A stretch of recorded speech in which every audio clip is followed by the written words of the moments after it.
رسوله الكريم أما بعد فأعوذ بالله من الشيطان الرجيم بسم الله الرحمن الرحيم والذين آمنوا أشد حبا لله صدق الله العظيم وبلغنا رسوله النبي الكريم ونحن على ذلك لمن الشاهدين والشاكرين والحمد لله رب العالمين اللهم صل على سيدنا محمد وعلى آل سيدنا محمد وبارك وسلم۔ اللہ رب العزت نے ہمیں اپنی بندگی اور عبادت کے لیے پیدا فرمایا۔ اللہ تعالیٰ کی بندگی میں دو چیزیں بندے کے ساتھ معاون اور مددگار ہوتی ہیں۔ ایک تو یہ کہ بندے کے دل میں اللہ کا خوف موجود ہو۔ اللہ کے خوف کی وجہ سے پھر اللہ کی نافرمانی کا تصور بھی بندہ نہیں کر سکتا۔ حضور صلی اللہ علیہ وسلم دعا مانگا کرتے تھے، اللہم ارزقنی من خشیتک ما تحول به بینی و بین معصیتی۔ اللہ مجھے وہ خوف عطا کر دے جو میرے اور میرے گناہوں کے درمیان حائل بن جائے۔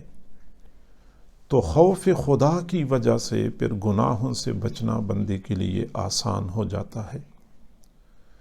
دوسری چیز اللہ تعالیٰ کی محبت ہے۔ مشاہدہ یہ ہے کہ جب کسی کو کسی کے ساتھ محبت ہوتی ہے تو محبوب کو ناراض نہیں کیا جاتا، محبوب کی ہر بات کو مانا جاتا ہے، ایک ایک اشارے پہ سب کچھ قربان کیا جاتا ہے۔ تو جس کے دل میں اللہ کی محبت آ جاتی ہے تو پھر اللہ کی فرمان برداری اور تابعداری اختیار کرنا بندے کے لیے مشکل نہیں ہوتا۔ اکثر لوگ ماحول کی وجہ سے پریشان ہوتے ہیں، کہتے ہیں اس ماحول میں نیک بننا ممکن ہی نہیں ہے، گناہوں سے بچنا بہت مشکل ہے، بہت چاہت کے باوجود ہم اللہ کی بندگی اختیار نہیں کر سکتے۔ لوگوں کا یہ شکوہ ضرور ہے، لیکن حقیقت یہ ہے کہ اگر یہ دو جذبے کسی بندے کے دل میں پیدا ہو جائیں تو پھر بندگی اختیار کرنا بہت آسان ہو جاتا ہے۔ اللہ تعالیٰ کی خشیت اور خوف، دوسرا اللہ تعالیٰ کی محبت۔ اور یہ بات یاد رکھیں کہ اللہ تعالیٰ کی محبت ہماری ایمان کی بنیاد ہے۔ جیسے بنیاد مضبوط ہوتی ہے تو اوپر کی عمارت بھی مضبوط ہوتی ہے۔ اگر بنیاد کمزور ہو تو اوپر کی عمارت بھی کمزور ہوتی ہے۔ تو ایمان کی بنیاد اللہ تعالیٰ کی محبت ہے۔ اللہ تعالیٰ نے قرآن مجید میں ارشاد فرمایا، والذین آمنوا اشد حبا للہ، ایمان والوں کو اللہ سے شدید محبت ہوتی ہے، ان کے دلوں میں اللہ کی محبت سمائی ہوئی ہوتی ہے، بلکہ ان کے دلوں پر اللہ کی محبت چھائی ہوئی ہوتی ہے۔ میری بہنوں بیٹیوں، اللہ رب العزت کی محبت اگر کسی کے دل میں آ جاتی ہے تو اس کے کارنامے ایسے ہوتے ہیں کہ دنیا والوں کی عقل دنگ رہ جاتی ہے۔ ایمان کی مٹھاس بندے کو محسوس ہو جاتی ہے۔ جیسے گڑ میٹھا ہوتا ہے، شہد میٹھا ہوتا ہے، ایسی ہی ایمان میں ایک مٹھاس ہے، ایمان میں حلاوت ہے۔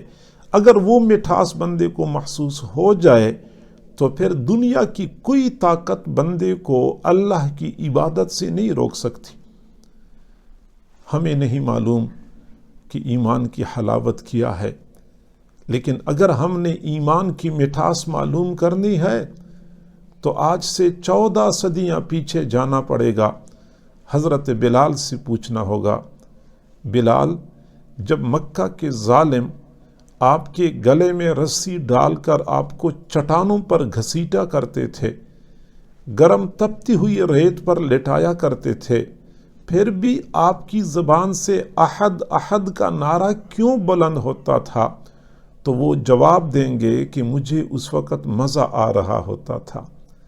حضرت سمیہ سے پوچھنا ہوگا، سمیہ عورت ذات تو بہت پست ہمت ہوتی ہے، جلدی اپنا موقف چھوڑ جاتی ہے، لیکن کیا وجہ تھی؟ مکہ کے ظالم مار مار کے تھک جاتے تھے، پھر بھی آپ ایک انچ کے لیے اپنے موقف سے پیچھے نہیں ہٹی۔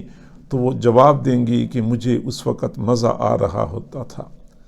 ہزاروں سال پہلے حضرت آسیہ علیہ السلام کو اللہ تعالیٰ کے ساتھ تعلق کی پاداش میں کس قدر مظالم کا نشانہ بنایا گیا۔ فرعون جیسے ظالم جابر بادشاہ نے ظلم و ستم کی انتہا کر دی، لیکن مجال ہے کہ ایک انچ کے لیے وہ اپنے موقف سے، اپنے عقیدے سے پیچھے ہٹی ہو۔ یہ ایمان کی حلاوت ہوتی ہے، ایمان کی مٹھاس ہوتی ہے جو بندے کو نصیب ہو جاتی ہے، تو بندے کے کارنامے ایسے ہوتے ہیں۔ میری بہنوں اور بیٹیوں، اللہ رب العزت کی محبت جس کو نصیب ہو جائے اس کو نیک اعمال کی لذت مل جاتی ہے۔ نیک اعمال کرتے ہوئے کبھی وہ تھکتا نہیں ہے۔ ہمیں نہیں پتا کہ نماز میں کیا لطف پوشیدہ ہے، تلاوت میں کیا لذت ملتی ہے۔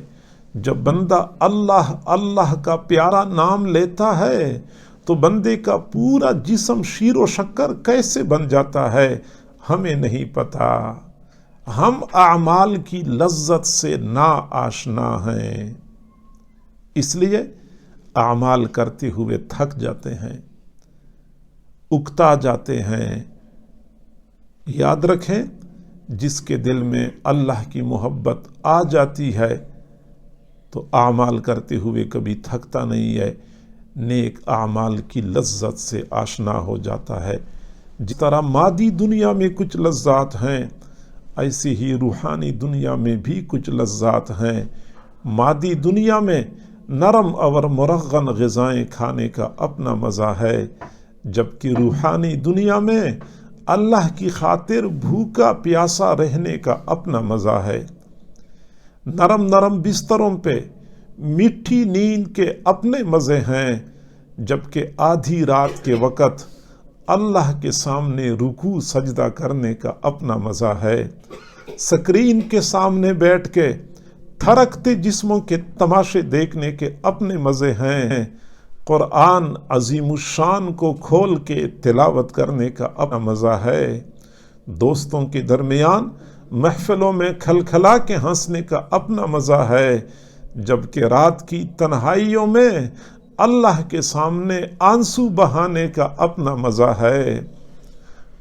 غیر محرموں کے ساتھ پوری رات سیل فون پہ گفتگو کرنے کا اپنا مزہ ہے، جبکہ رات کے آخری پہر تہجد کے بعد اللہ رب العزت کے ساتھ مناجات کے ذریعے تار جوڑنے کا اپنا مزہ ہے۔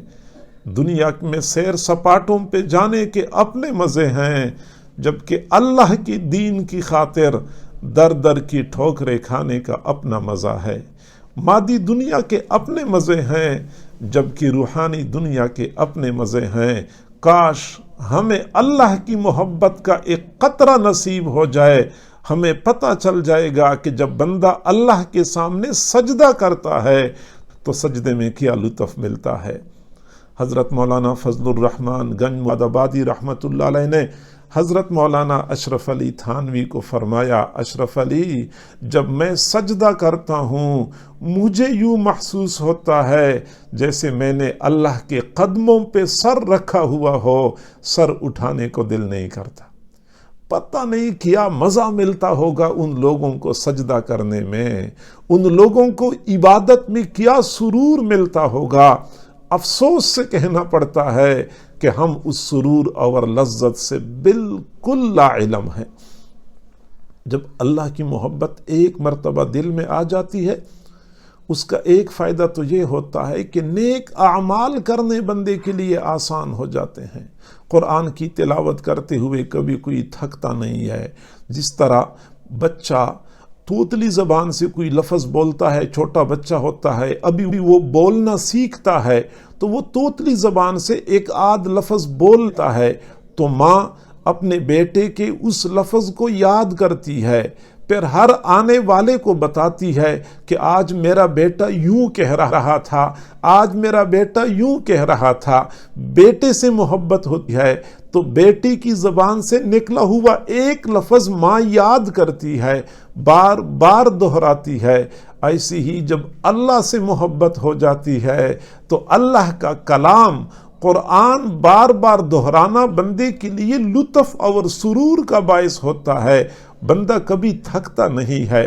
حضرت مسعر بن قدام رحمہ اللہ فرماتے ہیں، دخلت المسجد فرأیت رجلا یصلی، میں مسجد میں داخل ہوا، میں نے دیکھا ایک آدمی نماز پڑھ رہا تھا، فاستحلیت قراءتہ، مجھے اس کی قرات اچھی لگی، فاستمعت لقراءتہ، میں نے اس کی قرات سننی شروع کر دی، وہ پڑھتا گیا میں سنتا گیا، وہ پڑھتا گیا میں سنتا گیا، حتی قرأ ثلث القرآن، اس نے 1/3 قرآن پڑھ لیا، یعنی 10 پارے پڑھ لیے۔ میرا خیال تھا اب رکوع کرے گا، فلم یرکع، اس نے رکوع نہیں کیا، حتی قرأ النصف، یہاں تک کہ آدھا قرآن پڑھ لیا، میرا خیال تھا اب رکوع کرے گا، رکوع نہیں کیا، حتی ختم القرآن کلہ فی رکعت واحدہ، پورا قرآن ایک رکعت میں ختم کر لیا۔ فلما انصرفا، جب انہوں نے سلام پھیرا، فرأیتہ فاذا هو ابو حنیفہ، میں نے دیکھا وہ امام ابو حنیفہ رحمۃ اللہ علیہ تھے۔ ایک رکعت میں پورا قرآن ختم کرنا، کیا یہ ممکن ہے؟ جی ہاں، بالکل ممکن ہے، لیکن شرط یہ ہے کہ دل میں اللہ کی محبت کی آگ لگی ہوئی ہو۔ دنیا میں فانی مخلوق کے ساتھ کسی کو محبت ہو جائے تو اس سے باتیں کرتے ہوئے بندہ تھکتا نہیں ہے، پوری رات باتیں ہو رہی ہوتی ہیں، کبھی طبیعت اکتاہٹ کا شکار نہیں ہوتی۔ اگر فانی مخلوق کے ساتھ محبت کے نتیجے میں پوری رات جاگنا بندے کے لیے آسان ہو جاتا ہے، تو اللہ رب العزت کی پاکیزہ محبت کے نتیجے میں پوری رات عبادت کرنا کوئی دشوار نہیں ہوتا۔ حضرت فاطمہ عدویہ رحمہ اللہ کی نیک بندی گزری ہیں، عشاء کی نماز سے فارغ ہوئیں، پھر 2 رکعت کی نیت باندھ لی اور 2 رکعت میں قرآن پڑھنا شروع کیا۔ قرآن پڑھتی گئی یہاں تک کہ پوری رات گزر گئی۔ جب سلام پھیرا اس وقت فجر کی آذانیں ہو رہی تھیں، تو ایک ٹھنڈی آہ کھینچی اور کہنے لگی، اللہ تیری راتیں کتنی چھوٹی ہو گئی ہیں، میں مشکل سے 2 رکعتیں پڑھ سکی ہوں۔ ان کو اس بات کا شکوہ ہوتا تھا کہ راتیں چھوٹی ہو گئی ہیں، جی بھر کی عبادت نہیں کر سکتی۔ حضرت عروۃ بن الزبیر رضی اللہ تعالی عنہ، یہ حضرت عائشہ صدیقہ رضی اللہ عنہا کے بھانجے ہیں، وہ فرماتے ہیں کہ میں اپنی خالہ حضرت عائشہ صدیقہ رضی اللہ عنہا سے ملنے کے لیے گیا۔ اشراق کا وقت تھا، میں اپنی خالہ کے حجرے میں داخل ہوا، میں نے دیکھا میری خالہ اشراق کی نماز پڑھ رہی تھی، نماز میں کھڑی تھیں اور ایک آیت بار بار دہرا رہی تھی، وَبَدَا لَهُم مِّنَ اللَّهِ مَا لَمْ يَكُونُوا يَحْتَسِبُونَ، وَبَدَا لَهُم مِّنَ اللَّهِ مَا لَمْ يَكُونُوا يَحْتَسِبُونَ، یہ آیت بار بار دہرا رہی تھی۔ آنکھوں سے آنسو جاری تھے، دوپٹہ بھیگ چکا تھا، مصلے پہ ٹپ ٹپ آنسو گر رہے تھے۔ فرماتے ہیں میں وہیں بیٹھ گیا کہ میری خالہ نماز مکمل کرے گی تو میں اپنی خالہ سے بات کروں گا، لیکن میری خالہ کی نماز تو لمبی ہو گئی۔ میں کافی دیر انتظار کرنے کے بعد سوچنے لگا کہ بازار میں کچھ کام کرنے ہیں، کام کر کے واپس آتا ہوں تو خالہ سے بات کرتا ہوں۔ میں بازار چلا گیا، اپنے کام کاج سے فارغ ہوا، واپس آیا، چاشت کا وقت ہو چکا تھا، میں نے دیکھا میری خالہ اسی طرح مصلی پہ کھڑی تھی، وہی آیت بار بار دہرا رہی تھیں اور اسی طرح آنکھوں سے مسلسل آنسو بہہ رہے تھے۔ وَبَدَا لَهُم مِّنَ اللَّهِ مَا لَمْ يَكُونُوا يَحْتَسِبُونَ۔ اللہ تعالیٰ کی محبت بندے کے اندر روحانی طور پہ وہ قوت بھر دیتی ہے کہ روزہ رکھتے ہوئے کبھی بندے کو بھوک اور پیاس کی تکلیف نہیں ہوتی، آدھی رات کو اٹھ کے عبادت کرنا دشوار نہیں ہوتا۔ میری بہنوں اور بیٹیوں، ہمارے لیے تو 5 نمازیں پڑھنا مشکل ہے۔ جن کے دلوں میں اللہ کی محبت کی آگ لگی ہوتی ہے ان کا 5 نمازوں سے گزارا نہیں ہوتا، 5 نمازوں کے علاوہ اور مواقع تلاش کر رہے ہوتے ہیں، بہانے سے اللہ کے سامنے کھڑے ہو جاتے ہیں، نماز پڑھنا شروع کر دیتے ہیں۔ جیسے دنیا میں فانی مخلوق کے ساتھ محبت ہو جائے تو بہانے سے اس کو کال کرتے ہیں، اس کی خیریت پوچھتے ہیں، اس وقت کیا کر رہی ہو، اس وقت کیا ہو رہا ہے، اس وقت کہاں پہ ہو، بس بہانے سے فون پہ باتیں شروع ہو جاتی ہیں۔ ایسی ہی جن کے دلوں میں اللہ کی محبت کی آگ لگی ہوتی ہے وہ 5 نمازوں کے علاوہ اور مواقع تلاش کر رہے ہوتے ہیں۔ فجر کی نماز سے فارغ ہوئے تو اشراق کا بہانہ بنایا، اشراق میں اپنے پروردگار کے ساتھ مناجات شروع کر دی، تھوڑی دیر بعد چاشت کا بہانہ بنایا، اپنے اللہ کے ساتھ راز و نیاز میں مصروف ہو گئے، مغرب کے بعد اوابین کا بہانہ بنایا، اپنے محبوب کے ساتھ محبت کی تار جوڑ لی، اور رات کے آخری پہر تہجد کا بہانہ بنا کے اپنے محبوب کے ساتھ راز و نیاز میں مصروف ہو جاتے ہیں۔ دنیا میٹھی نیند کے مزے لے رہی ہوتی ہے، جبکہ اللہ سے محبت کرنے والوں کو بستروں پہ نیند نہیں آتی، وہ اٹھ جاتے ہیں، اپنے رب کے ساتھ راز و نیاز اور باتوں میں مصروف ہو جاتے ہیں۔ مجھ کو نہ اپنا ہوش نہ دنیا کا ہوش ہے، مجھ کو نہ اپنا ہوش نہ دنیا کا ہوش ہے، رہا ہوں مست ہو کہ تمہارے جمال میں، تاروں سے پوچھ لو میری روداد زندگی، تاروں سے پوچھ لو میری روداد زندگی، راتوں کو جاگتا ہوں تمہارے خیالوں میں۔ تو اللہ کی عبادت کرنا بندے کے لیے مشکل نہیں ہوتا، بشرطے کہ دل میں اللہ کی محبت آ جائے۔ اللہ کی محبت کا دوسرا بڑا فائدہ یہ ہے کہ دنیا کی فانی محبتوں سے اور مخلوق کی محبتوں سے بندے کو چھٹکارا مل جاتا ہے۔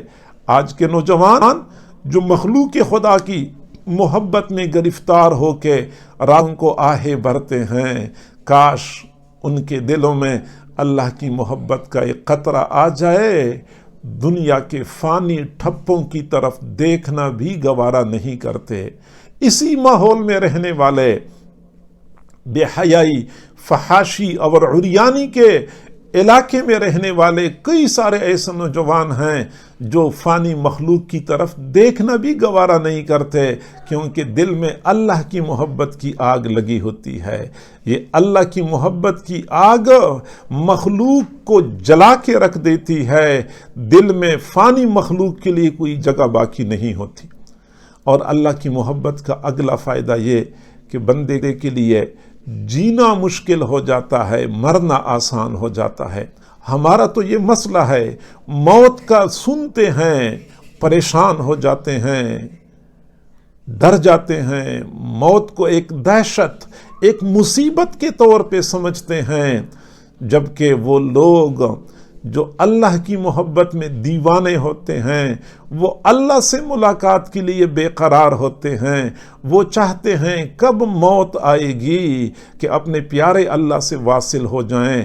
حضرت رابعہ بصریہ رحمہ اللہ کے بارے میں لکھا ہے، وہ دعا مانگتی تھی، اے اللہ اگر مجھے پتہ چل جائے کہ بندہ پیسے دے کر موت بازار سے خرید سکتا ہے تو میں اپنی ساری جمع پونجی دے کر موت خرید لیتی تاکہ میں جلدی آپ تک پہنچ جاتی۔ پھر اللہ تک پہنچنے کے لیے بندہ بے قرار ہوتا ہے۔ حضرت ابراہیم علیہ السلام کی وفات کا وقت تھا، ملک الموت آیا روح قبض کرنے کے لیے۔ ابراہیم علیہ السلام نے پوچھا، خود آئے ہو یا اللہ نے بھیجا ہے؟ فرشتے نے کہا کہ میں خود کیسے آ سکتا ہوں، اللہ نے بھیجا ہے۔ فرمایا عجیب بات ہے، اللہ تو مجھے اپنا دوست کہتا ہے، تو ایک طرف مجھے دوست بنایا ہوا ہے اور دوسری طرف میری روح قبض کرتا ہے، تو ایک دوست دوسرے دوست کی روح قبض کرتا ہے۔ بات معقول تھی۔ فرشتے نے اللہ سے عرض کیا، اے اللہ، آپ کا خلیل تو یہ کہتا ہے۔ اللہ رب العزت نے فرمایا میرے خلیل سے کہہ دو کہ جب وہ مجھے اپنا دوست کہتا ہے تو ایک دوست تو اپنے دوست سے ملنے کے لیے بے قرار ہوتا ہے۔ کیا کبھی ایسا ہوا ہے کہ ایک دوست دوسرے دوست سے ملنے سے انکار کرتا ہے؟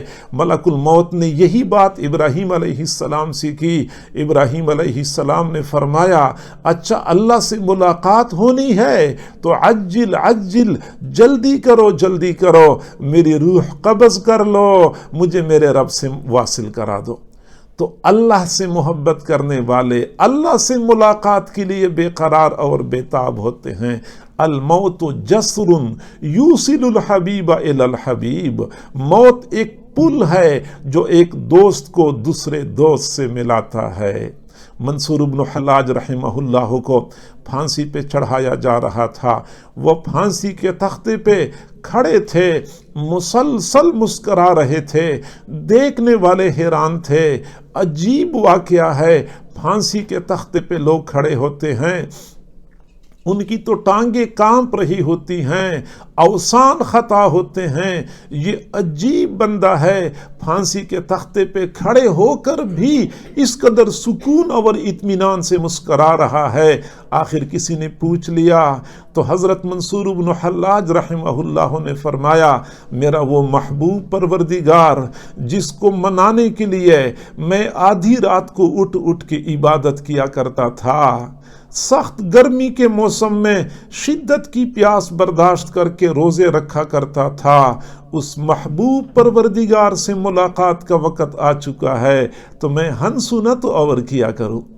چڑھا منصور سولی پر، زبان سے اف نہیں نکلی، چڑھا منصور سولی پر، زبان سے اف نہیں نکلی، جو اف نکلی تو یہ نکلی جمال یار دیکھیں گے۔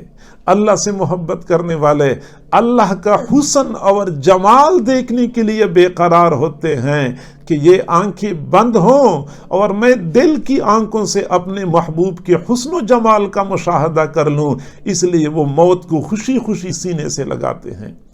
اور جب اللہ تعالیٰ کی محبت دل میں آ جاتی ہے تو اللہ کے نام سے بندے کو محبت ہو جاتی ہے۔ اللہ اللہ جب بندہ بولتا ہے منہ میٹھا ہو جاتا ہے، جسم پورا کی پورا شیر و شکر ہو جاتا ہے۔ اللہ کے نام پہ اللہ کی دیوانے سب کچھ لٹانے کے لیے تیار ہو جاتے ہیں۔ حضرت ابراہیم علیہ السلام بکریاں چرا رہے تھے، فرشتے نے اللہ سے کہا کہ اے اللہ، آپ تو کہتے ہیں کہ ابراہیم مجھ سے محبت کرتا ہے، جبکہ ابراہیم تو اپنے بیٹے سے بھی محبت کرتا ہے، اپنی بیوی سے بھی محبت کرتا ہے، تو آپ سے تو محبت اس کو نہیں ہے۔ اللہ رب العزت نے فرمایا جاؤ ابراہیم کے سامنے میرا نام لے لو، پتہ چل جائے گا کہ ابراہیم میرے نام کی کیا دام لگاتا ہے۔ فرشتہ انسانی شکل میں آیا، حضرت ابراہیم علیہ السلام کے سامنے اس نے ایک مرتبہ کہا سبحان ذی الملک والملکوت۔ ابراہیم علیہ السلام نے جب سنا دل مچل گیا، فرمایا اللہ کے بندے آپ کون ہیں؟ آپ نے اس قدر پیار اور محبت سے میرے اللہ کا نام لیا ہے، ایک مرتبہ پھر میرے سامنے اللہ کا نام لے لو۔ فرشتے نے کہا کہ پہلے تو میں نے مفت میں لیا تھا، اب میں لوں گا تو اس کی اجرت وصول کروں گا۔ فرمایا اجرت کیا ہے؟ فرشتے نے کہا یہ بکریوں کا ریوڑ جو ہے اس میں سے آدھی بکریاں مجھے دے دو۔ ابراہیم علیہ السلام نے فرمایا آدھی بکریاں آپ کی ہو گئیں، ایک مرتبہ پھر میرے محبوب کا نام میرے سامنے لے لو۔ فرشتے نے پھر کہا سبحان ذی الملک والملکوت۔ ابراہیم علیہ السلام السلام نے فرمایا اللہ کے بندے ایک مرتبہ پھر میرے پیارے اللہ کا نام میرے سامنے لے لو۔ فرشتے نے کہا میں بقیہ آدھی بکریاں بھی لوں گا تو پھر اب اللہ کا نام لے لوں گا۔ فرمایا ٹھیک ہے باقی آدھی بکریاں بھی آپ کی ہو گئیں لیکن اللہ کا نام لے لو۔ فرشتے نے ایک مرتبہ پھر کہا سبحان ذی الملک والملکوت۔ ابراہیم علیہ السلام نے فرمایا آپ ایک مرتبہ پھر اللہ کا نام میرے سامنے لے لیں۔ فرشتے نے کہا کہ اب تو آپ کے پاس بکریاں بھی ختم ہو گئیں تو اب اللہ کے نام کے بدلے میں مجھے کیا دو گے؟ ابراہیم علیہ السلام نے فرمایا بکریاں تو آپ کی ہو گئیں لیکن بکریاں چرانے کے لیے آپ کو چراواہی کی ضرورت تو ہوگی۔ آپ میرے سامنے اللہ کا نام لے لیں میں آپ کی بکریوں کا چرواہا بن جاؤں گا۔ آپ اللہ کا نام لیتے رہیں گے میں آپ کی بکریاں چراتا رہوں گا۔ اللہ کے نام سے بندے کو محبت ہو جاتی ہے۔ اللہ تعالی ہمیں بھی اپنی محبت کا ایک قطرہ نصیب فرمائے۔ ہمیں پتہ چل جائے کہ نماز میں کیا لطف ملتا ہے، جب بندہ سجدہ کرتا ہے تو کیا سرور بندے کو نصیب ہوتا ہے۔ اللہ کی محبت پانے کے لیے ایک تو آپ اللہ تعالیٰ سے دعا مانگا کریں۔ حضور صلی اللہ علیہ وسلم دعائیں مانگتے تھے اللہم انی اسألک حبک، اے اللہ میں تجھ سے تیری محبت کا سوال کرتا ہوں، مجھے اپنی محبت عطا کر دیجئے۔ تو حضور صلی اللہ علیہ وسلم جیسے اللہ سے اللہ کی محبت مانگتے تھے ایسے ہی ہم بھی اللہ سے اللہ کی محبت مانگے۔ اور دوسری چیز اس روئے زمین پر کچھ ایسے حضرات موجود ہیں جن کو ہم اللہ والے کہتے ہیں، جن کو ہم مشائخ کہتے ہیں، ان کے دلوں میں اللہ کی محبت کی آگ لگی ہوتی ہے۔ ہم اگر ان کا دامن تھام لیں گے تو ہمارے دلوں میں بھی اللہ کی محبت کی آگ منتقل ہو جائے گی، ہمیں بھی اللہ کی محبت سے آشنائی ہو جائے گی۔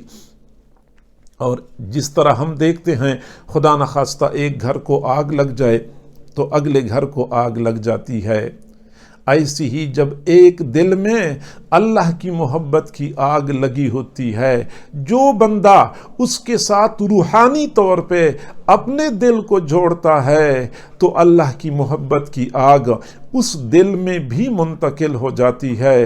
قریب جلتے ہوئے دل کے اپنا دل کر دے، قریب جلتے ہوئے دل کے اپنا دل کر دے، یہ آگ لگتی نہیں ہے لگائی جاتی ہے۔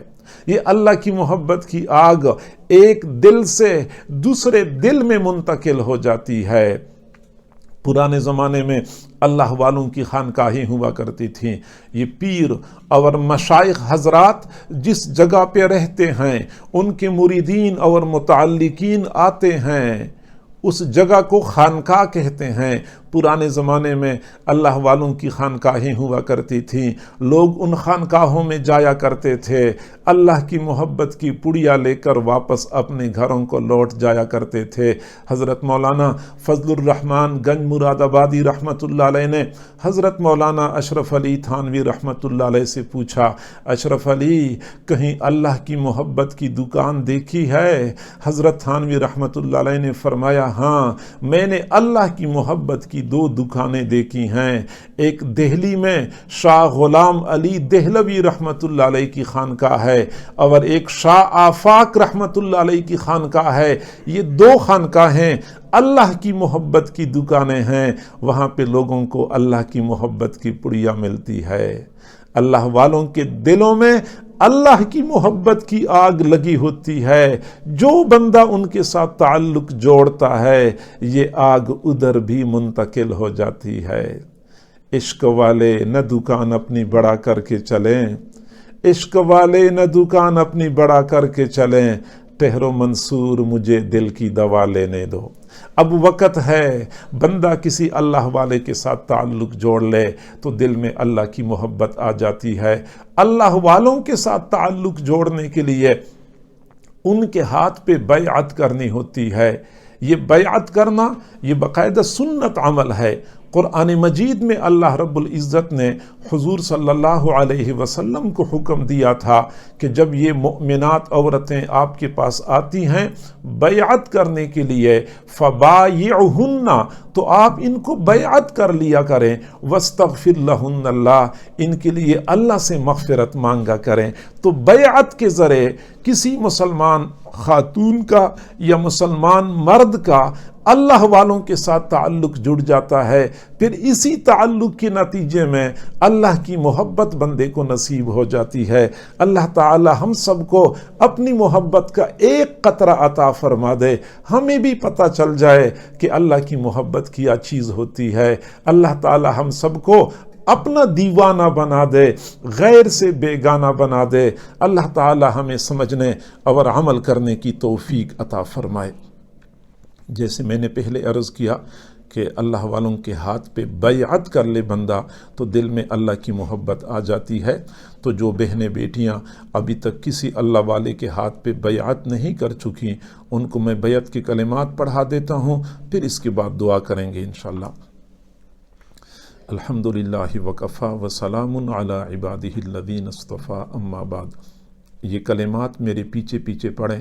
بسم اللہ الرحمن الرحیم، لا الہ الا اللہ محمد الرسول اللہ، آمنت باللہ وملائکتہ وکتبہ ورسلہ والیوم الآخر والقدر خیرہ وشرہ من اللہ تعالی والبعث بعد الموت، اشہد ان لا الہ الا اللہ واشہد ان محمدا عبدہ ورسولہ، استغفر اللہ ربی من کل ذنب واتوب الیہ برحمتک یا ارحم الراحمین۔ ان کلمات کو پڑھنے سے آپ نقش بندی یا سلسلہ میں بیعت ہو چکے ہیں۔ بیعت کرنے کے بعد چند اعمال کی پابندی کرنی ہوتی ہے۔ اس کا فائدہ یہ ہوتا ہے کہ گناہوں سے بچنا آسان ہو جاتا ہے، نیک اعمال کا شوق بڑھ جاتا ہے۔ ایک تو استغفار پڑھا کریں 100 بار صبح 100 بار شام، استغفر اللہ ربی من کل ذنب واتوب الیہ۔ دوسرا درود شریف پڑھا کرے 100 بار صبح 100 بار شام، اللہم صلی علی سیدنا محمد وعلی آل سیدنا محمد وبارک وسلم۔ تیسرا قرآن پاک کی تلاوت کریں 1 پارہ روزانہ، 1 پارہ نہ ہو سکے تو کم از کم آدھا پارہ تلاوت کریں۔ یہ 3 اعمال ہیں جو زبان سے کرنے کے ہیں، استغفار پڑھنا، درود شریف پڑھنا، قرآن پاک کی تلاوت کرنا۔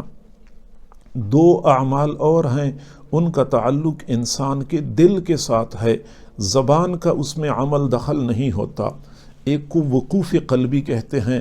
وقوف قلبی کا یہ معنی ہے کہ چلتے پھرتے، اٹھتے بیٹھتے، کھاتے پیتے ہر وقت دھیان اللہ کی طرف رکھیں، دست بکار، دل بیار، ہاتھ کام کاج میں مشغول ہوں، دل اللہ کی یاد میں مشغول ہو، یہ ہر وقت کرنے کا کام ہے۔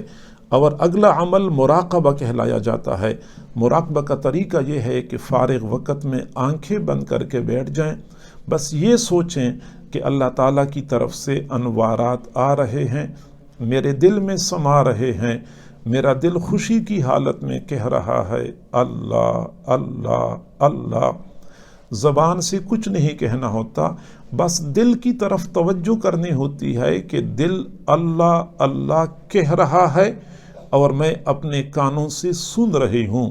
یہ مراقبہ 15-20 منٹ کے لیے کرنا ہوتا ہے۔ یہ 5 اعمال آپ باقاعدگی سے کریں گی تو ضرور دل میں تبدیلی محسوس کریں گی۔ یہ ہو نہیں سکتا کوئی بندہ یہ 5 اعمال کرے اور اس کے دل میں تبدیلی نہ آئے۔ پھر مجھ سے رابطہ کریں، فون کے ذریعے میسج کر کے اپنے حالات بتائیں تو میں آگے آپ کی رہنمائی کرتا رہوں گا۔ یوں اللہ تعالیٰ کا قرب حاصل کرنا آپ کے لیے آسان ہو جائے گا۔ دعا کر لیتے، دعا کر لیجیے۔ آمین. الحمدللہ رب العالمین والعاقبۃ للمتقین والصلاۃ والسلام علی رسولہ محمد وآلہ واصحابہ اجمعین. اے کریم پروردگار، ہم تیرے عاجز و مسکین بندے ہیں، تیرے سامنے دست بدعا ہیں. اللہ ہماری مسکنت پہ ترس کھا لیجئے، ہماری عاجزی پہ رحم فرما لیجئے. اللہ ہمارے گناہوں کو معاف فرما، ہماری خطاؤں کو معاف فرما، ہمارے عیبوں کی پردہ پوشی فرما. پیارے اللہ، ہمیں گناہوں سے پاک صاف زندگی نصیب فرما، معصیت سے خالی زندگی نصیب فرما. اے اللہ، ہم کب تک تجھ سے دور بھٹکتے پھریں گے؟ ہمیں اپنا قرب عطا فرما، اپنی محبت نصیب فرما، اپنی معرفت نصیب فرما. اے کریم اللہ، گناہ کر کر کے ہم مزید تھک چکے ہیں، تنگ آ چکے ہیں، گناہوں سے چھٹکارا چاہتے ہیں. اللہ چھٹکارا عطا فرما دیجئے، اللہ چھٹکارا عطا فرما دیجئے. پیارے اللہ،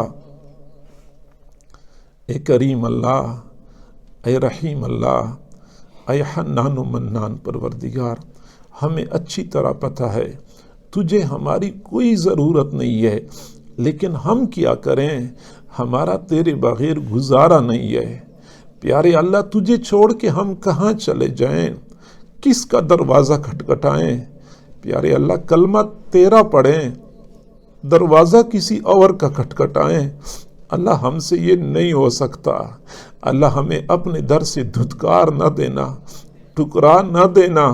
پیارے اللہ، امیدوں سے بڑھ کے عطا فرما.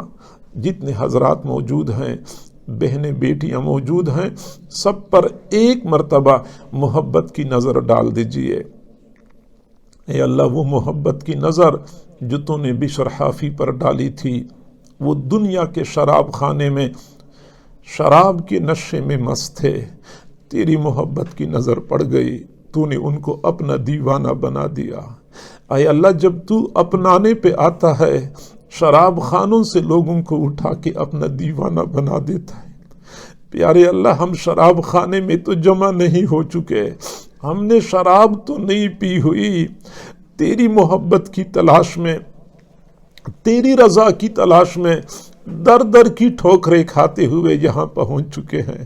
پیارے اللہ، اپنی محبت کا ایک قطرہ ہمارے دلوں میں ٹپکا دیجئے، ہمیں اپنا دیوانہ بنا دیجئے، ہمیں غیر سے بیگانہ بنا دیجئے.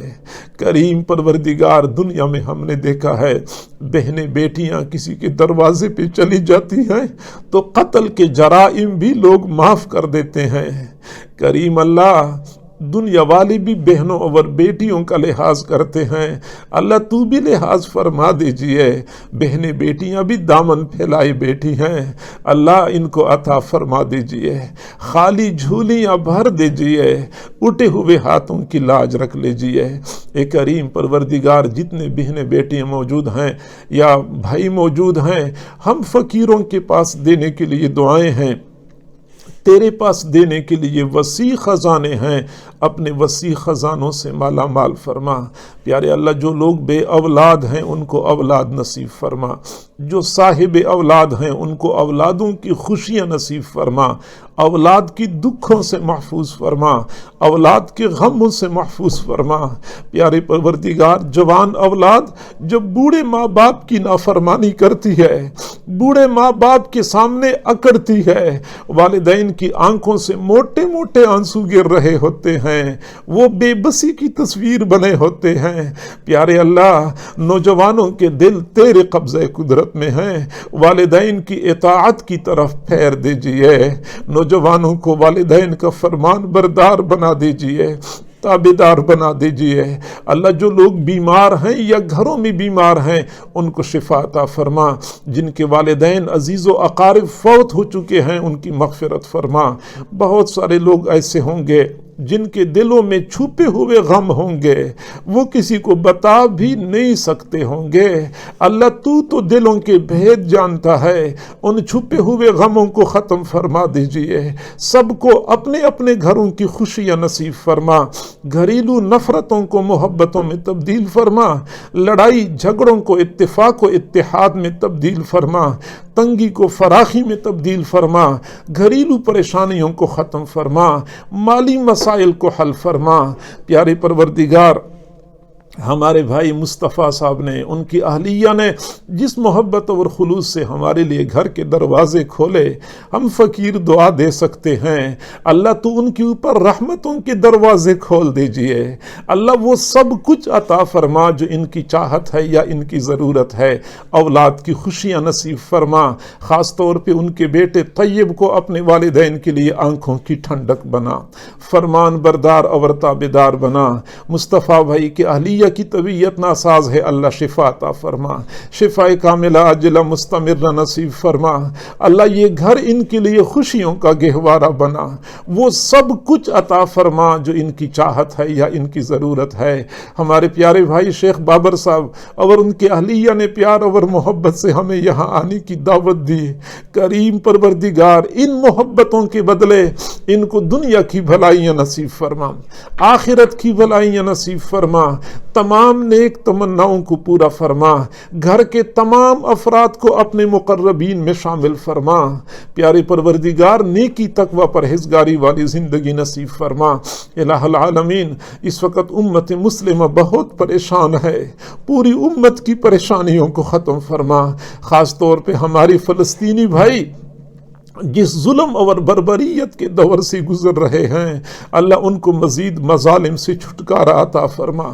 الہی، مزید تو فلسطینی مسلمان لاشیں اٹھاتے اٹھاتے تھک چکے ہوں گے، قبریں کھودتے کھودتے تھک چکے ہوں گے۔ پیارے اللہ، فلسطینیوں کے بچے یتیم ہو گئے، عورتیں بیوہ ہو گئی، والدین بے سہارا ہو گئے، بستیوں کی بستیاں اجڑ گئیں، پیارے اللہ شہروں کے شہر ویران ہو گئے۔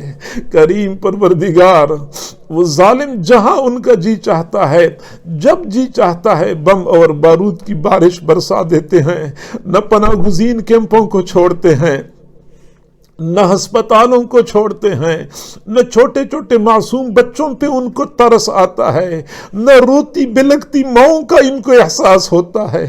پیارے اللہ، ہر طرف تباہی و بربادی مچائی ہوئی ہے، اللہ کوئی ان کو نہیں روک سکتا، تو ہی روک سکتا ہے، اپنی قدرت سے ان کو روک لیجئے۔ پیارے اللہ، اپنی قدرت سے ان کو روک لیجئے۔